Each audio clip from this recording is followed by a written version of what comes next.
미국이 22년 만에 기준금리를 평소의 2배 0.5%포인트 올리는 빅스텝 단행하고 추가 인상 계획까지 밝히면서 미국 증시 또 우리나라 금융시장에 파장이 커지고 있습니다. 한국은행의 금리 인상 속도도 빨라질 것으로 전망되면서 서민 경제 타격이 불가피해 보이는데요. 이원재 랩 2050 대표와 함께 자세히 짚어보겠습니다. 어서 오십시오. 네, 안녕하십니까? 안녕하세요. 어서 오십시오. 빅스텝 때문에 많은 분들이 깜짝 놀라기도 하고 또 흥분하기도 하고 그랬습니다. 그렇습니다. 어제 뉴욕 증시가 급락했는데 오늘 새벽에도 또 떨어졌군요. 네네, 오늘 나스닥도 1.4% 떨어졌고요. 다우존스도 0.3% 더 떨어졌습니다. 이틀 합치면 나스닥이 한 5.5% 그렇게 떨어졌으니까 굉장히 큰 하락이라고 볼 수 있습니다. 네, 지금 크게 증시가 하락했다라고 말씀을 해주셨는데 사실 미국 증시 상황이 그동안 좀 좋지 않았잖아요. 그래서 불안 심리가 반영됐다 이런 지적이 있었는데 그럼 이 하락세가 계속 지속이 될 거라고 보시나요? 지금 시장 분위기 굉장히 좀 좋지는 않은 것 같고요. 네. 일단 그 이유가 핵심적인 게 금리가 인상되고 있기 때문에 그렇거든요. 나스닥 같은 경우에 특히 아마존이라든지 넷플릭스 같은 기술주 중심으로 이루어져 있는데 기술주라고 하면은 당장 버는 돈은 별로 없어요. 근데 미래에 굉장히 돈을 많이 벌 거라고 기대하면서 주가가 높게 형성돼 있거든요. 근데 미래에 벌 돈은 금리가 높아지면은 그만큼 깎아서 봐야 되거든요. 1년 뒤에 내가 100만 원 받기로 돼 있는데 지금 금리가 0%면 100만 원 그대로 지금 내 돈이라고 생각할 수 있지만 금리가 10%면요. 10% 깎아서 생각해야 되잖아요. 1년 뒤에 내가 그냥 그 돈 은행에 넣어놔도 10%더 부는데 어디 1년 뒤에 누가 100만 원을 준다고 그랬으니까요. 그렇게 생각하면 금리가 오를수록 미래 가치에 대한 기대는 점점 줄어든다. 그래서 현재 미래 가치를 먹고 사는 이런 기술주들은 계속 타격을 입는다. 이렇게 생각해야 됩니다. 기술주는 타격하고 전체적으로는 어떻게 보십니까? 뉴욕 증시 전체적으로는. 그러니까 지금 기술주 하락이 뉴욕 증시 전체 하락을 이끌고 있습니다. 네. 그렇기 때문에 예. 전반적으로도 또 장이 좋지 않을 거라고. 예, 어제 코스피도 하락 마감했는데 우리 증시는 어떻게 전망하십니까? 우리 증시는 지금 미국 증시를 굉장히 많이 따라가고 있는 것 같습니다. 비슷한 상황이고요. 특히 이제 예를 들면 우리 증시의 핵심적인 종목이라고 할 수 있는 삼성전자 같은 종목들 생각해 보면은 이게 미국의 기술주들하고 비슷한 그 상황에 있는 주식이거든요. 미래 가치가 굉장히 높게 기대되는 종목이기 때문에 어려운 상황이고요. 우리도 미국을 따라서 또 금리를 굉장히 많이 올릴 수밖에 없는 상황으로 점쳐지기 때문에 조금 뭐 분위기는 좋지 않은 걸로 보입니다. 네. 근데 지금 환율도 2년 1개월 만에 지금 최고치를 기록했잖아요. 1272.7원에 마감했는데 이 환율 이런 상황도 계속 이어질 거라고 보시나요? 그렇죠. 환율이 굉장히 지금 좀 취약한 상태인데요. 좀 주목해서 봐야 될 건 일본입니다. 일본이 엔저 현상이 굉장히 심각한데 그게 이제 1년 전에 비해서 엔화가 한 20% 이상 절하가 됐거든요. 그러니까 달러 대비 약해진 거예요. 다시 말해서 일본 사람들이 외국 나가서 물건 사려면 비싸게 주고 사야 되는 대신에 물건을 팔려면 또 굉장히 싸게 팔 수가 있는 수출에는 굉장히 좋은 그런 상황인데 우리나라는 한 10% 조금 넘게 원화가 달러 대비 평가절하됐어요. 다시 말해서 우리나라하고 일본하고 경쟁 상품이 굉장히 많은데 해외 시장에서 수출 기업들이 좀 불리해진 상황이고 여기에 따라서 이게 우리 아직도 환율이 떨어질 수 있는 여지는 좀 더 많이 있다고 볼 수가 있고요. 네. 또 한 가지는 외국인들이 우리 경제를 어떻게 보느냐의 문제인데요. 그 IMF 구제금융 이전에 환율이 다들 기억하실 거예요. 구제금융 터지고 이러면서 그때는 원화 환율이 2,000원 가까이까지 올라가서 굉장히 평가절하된 상태였는데 그건 외국인들이 우리나라 경제의 미래를 굉장히 위험하게 보고 있었다는 뜻이죠. 그러니까 원화를 계속 팔고 있었던 건데요. 지금도 그런 상황이 올 수도 있지 않을까 이런 걱정이 시장에 좀 있는 것 같아요. 네, 그래서 좀 환율이 취약한 상태인 것으로 보입니다. 네. 환율이 오른다는 것은 이제 수입 물가가 높아지고 우리 물가, 시장 물가에 직접 영향을 미치게 되는 면도 있고 우리 일상에는 이 환율이 어떤 영향을 미치는지 좀 더 설명해 주시고요. 어디까지 오를 것으로 개인적으로 예상하시는지요?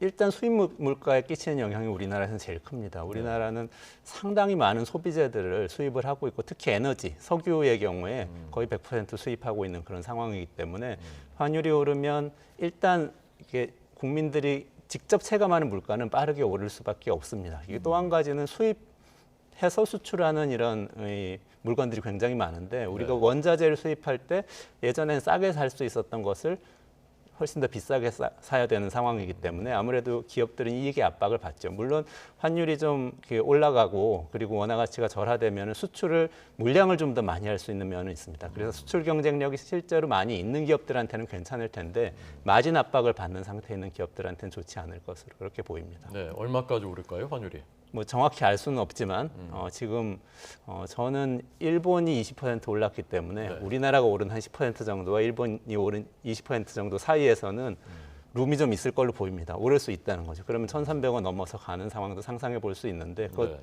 우리 IMF 구제금융을 겪었기 때문에 그건 굉장히 안 좋은 사인이 될 수도 있어서 걱정은 좀 해야 되는 상황입니다. 네. 네. 지금 FOMC의 이 빅스텝 영향으로 이런 체감 물가도 높게 느껴지고 할 것 같은데요. 기록적인 물가 상승을 잡기 위해서 이렇게 단행을 했다라고 이야기를 했습니다. 지금 어느 정도 상황인 건가요?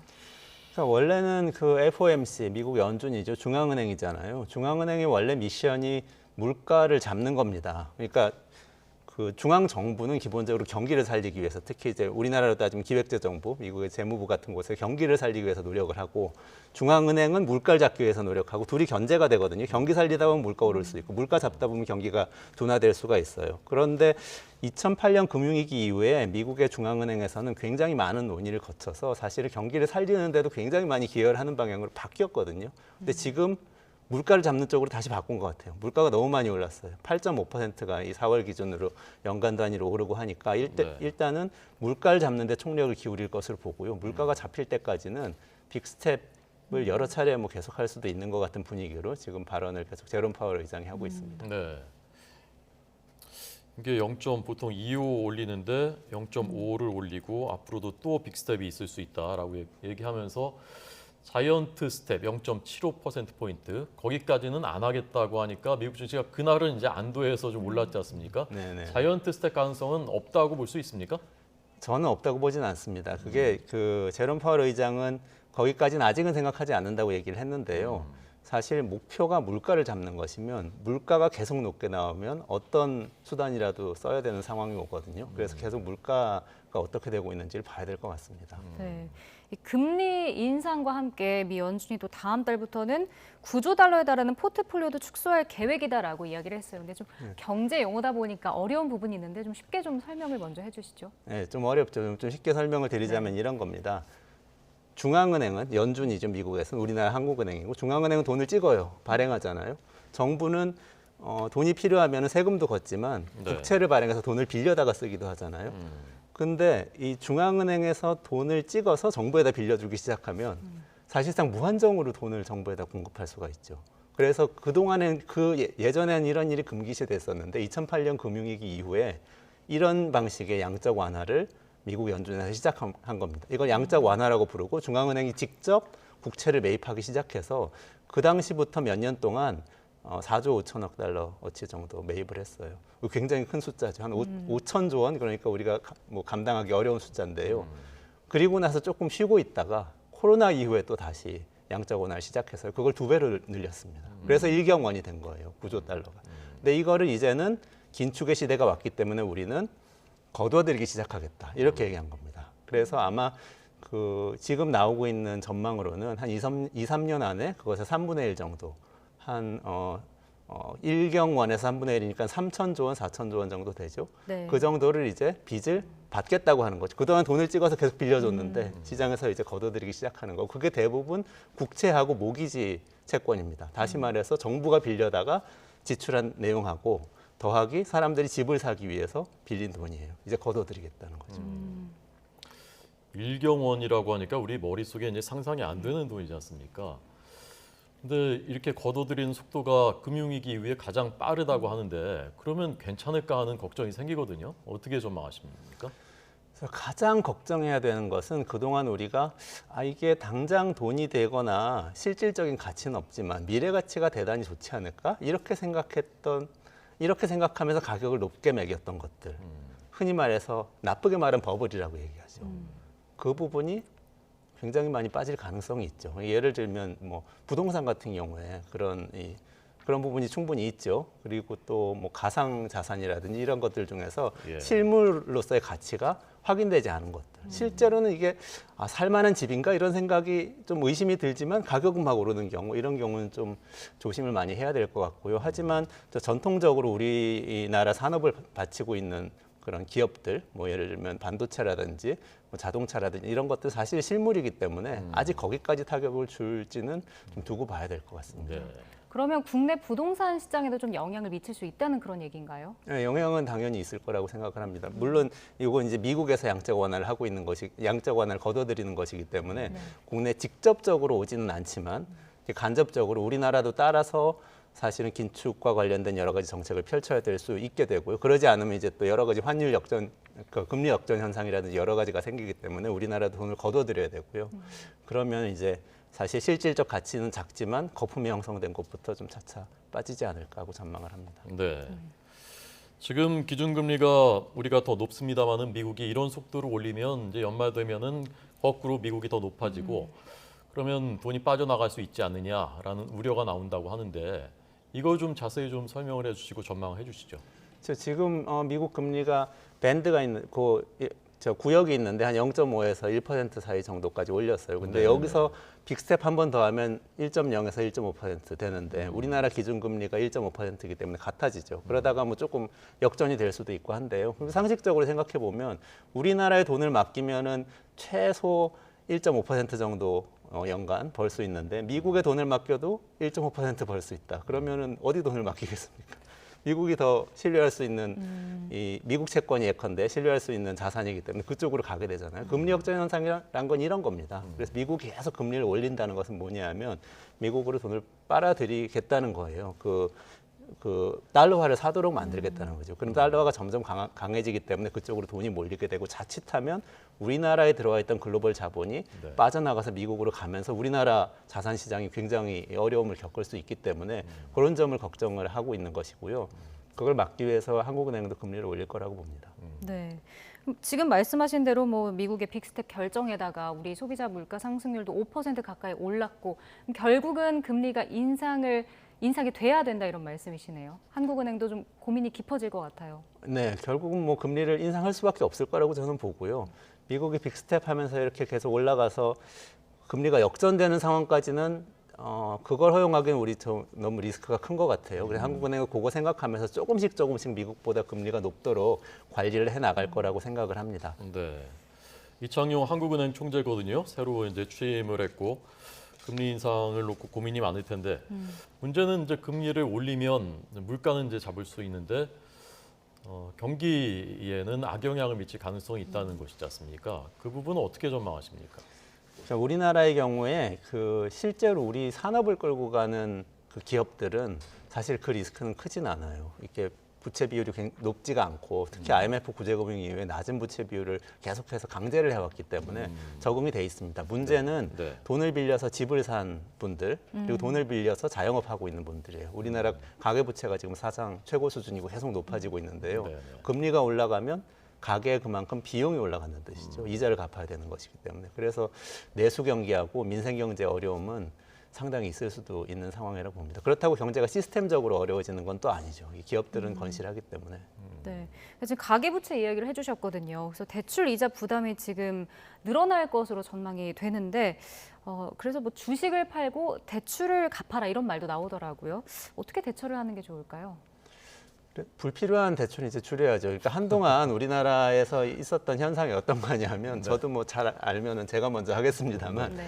하지만 한동안 우리 이 시민들한테 국민들한테 퍼졌던 믿음이 있잖아요. 그게 뭐냐면 돈을 빌릴 수 있으면 무조건 빌려라였거든요. 소득이 있으면 은행에서 저금리로 돈을 빌릴 수 있고 그걸 어디라도 묻어두면 네. 돈을 번다. 부동산이든 주식이든 상관없다. 이런 생각이 굉장히 퍼져 있었는데요. 이 생각은 이제 끝나야 됩니다. 이렇게 했다가는 계속해서 올라가는 금리 때문에 네. 오히려 소득에 부담이 되는 상황이 올 수 있고 거기다가 자산 가격까지 떨어지면은 내가 빌려서 사놓은 자산이 가격이 떨어지는데 금리로 비용도 올라요. 굉장히 어려운 상황이 되죠. 네. 뭐 개인 입장에서야 불필요한 뭐 대출이 어디 있겠습니까? 본인은 필요하다고 생각해서 했겠지만 지금 이제 금리가 올라가는 것을 잘 냉철하게 고려해서 이제는 선택을 해야 될 때다. 예, 말씀이었습니다. 이게 물가는 계속 이제 올라가는데 물가를 잘 잡을 수가 없고 경기는 자꾸 이제 후퇴하고 스태그플레이션 우려가 있지 않습니까? 그 가능성이 어느 정도라고 생각하십니까? 사전적 의미에서 스태그플레이션은 큰 가능성은 없습니다. 우리나라는 아까도 말씀드렸다시피 산업이 좀 건실하고요. 그래서 경제 성장률도 2% 이상 될 걸로 예상이 되고 특히 이제 또 수출 기업들이 많고 그러기 때문에 괜찮을 걸로 보이고요. 그렇지만 그것이 가져오는 스태그플레이션이란 말이 갖고 있는 의미 있잖아요. 개인들에게는 그게 현실처럼 느껴질 수 있습니다. 왜냐하면 물가는 굉장히 많이 오를 겁니다. 특히 수입 물가, 환율이 이런 상황이고 그리고 게다가 코로나 때문에 좀 묻어뒀던 소비 욕구를 또 우리 국민들이 나와서 소비를 함으로써 풀 거거든요. 근데 네. 공급은 또 줄어요. 공급이란 게 뭐냐면 원자재이거든요. 결국은 외국에서 뭔가 수입해서 원활하게 싼 값으로 계속 물건이 공급돼야 소비자들이 싸게 계속 소비를 할 수 있는데 소비하려는 마음은 많은데 공급은 계속 준단 말이죠. 우크라이나에서 열리고 있는 벌어진 전쟁도 굉장히 큰 역할을 하고 있고 이런 상황이기 때문에 물가가 계속 오를 것이고요. 물가는 오르는데 수입은 줄고 빚이 있는 사람들은 이자가 늘어나서 굉장한 압박을 받을 수 있어요. 이게 개인적으로는 가계경제 스태그플레이션이죠. 대표님의 지금 전망은 일관되게 우리 경제의 기본 구조는 수출 기업들이 견인하기 때문에 경제 자체에 큰 영향 미치지 않을 것이다라고 이제 보시는 건데 실제로 정말 걱정 안 해도 됩니까? 수출 기업들만 잘하면 경제는 기본적으로는 잘 돌아갈 수 있는 겁니까? 저는 그러니까 펀더멘털 자체는 괜찮다고 봅니다. 그러니까 펀더멘털이 깨진다는 것은 우리 IMF 구제금융 때처럼 이 국가 경제 자체가 무너진다는 거거든요. 그래서 이 국가가 어떻게 보면은 이렇게 IMF 같은 기관에 가서 구제금융을 신청해가지고 파산한 기업들의 돈을 막아줘야 되고 이런 상황이 온다는 건데 그 상황이 발생할 가능성은 굉장히 낮다고 보고요. 네. 다만 서민 경제를 보면 굉장히 어려울 수 있는 거죠. 자영업자들 굉장히 어려울 수 있고요. 내수 소비가 많이 사실은 내수 소비가 1분기에도 줄어들었는데 이런 상황이 계속되면 어려워지면서 빚 있는 자영업자들 특히 비용은 굉장히 많이 부담이 되고 이러면서 문을 닫고 이러면 서민 경제의 위기는 오는 거죠. 그렇군요. 자, 이제 다음 주면은 또 새 정부가 출범을 합니다. 이 물가와의 전쟁을 새 정부 최대 과제로 선정했는데 새 정부가 어떤 대책을 좀 내놔야 할까요? 지금 상당히 어려운 상황이죠. 특히 이제 감세를 통해서 좀 정부 지출 좀 줄이겠다는 스탠스를 얘기하면서도 또 굉장히 많은 공약을 통해서 지출 계획을 세워놨는데 지금 긴축해야 되는 상황이 됐잖아요. 그래서 사실 큰 틀에서는 제가 말씀드렸던 것처럼 서민 경제가 어려워지는데 좀 포커스를 두면서 그쪽으로 재정 지출 집중을 하는 게 좋을 것 같고요. 자영업자 소상공인 지원이라든지 또는 취약계층 실업자들을 위한 복지 제도 강화 이런 쪽으로 좀 집중을 하면서 하지만 또 한편으로 긴축 기조는 어느 정도는 가져가야 될 것으로 보이고요. 당분간은 물가 안정에 가장 힘을 써야 될 것으로 보입니다. 네. 그러니까 새 정부가 돈을 푸는 게 지금 잘하는 것이냐에 대한 논쟁이 계속되고 있는데, 그러니까 푸는 규모는 어느 그 정도를 유지하되 대선 공약 정도를 유지하되 주로 이제 서민 자영업자 이쪽에 푸는 게 좋다 그렇게 이해할 수 있는 건가요? 네, 맞습니다. 네. 네. 고물가는 언제쯤까지 계속될 것으로 마지막으로 보십니까? 일단은 우크라이나 전쟁 상황을 좀 봐야 될 것 같습니다. 그 전쟁이 그래도 좀 끝나고 또는 끝날 것이라는 전망이 보이면은 좀 투자자들과 소비자들이 안심을 할 수 있어요. 물가는 심리이기 때문에 안심을 하면 조금 잡힐 수 있지 않을까 이런 생각이 듭니다. 아까 이제 5월 9일이 이른바 2차 대전 전승 기념일, 러시아가 어떤 선택을 할지 결정이 내려질 것 같은데 그날 또 중요한 분수령이 될 것 같습니다. 오늘 이원재 대표님 말씀 잘 들었습니다. 고맙습니다. 고맙습니다. 감사합니다.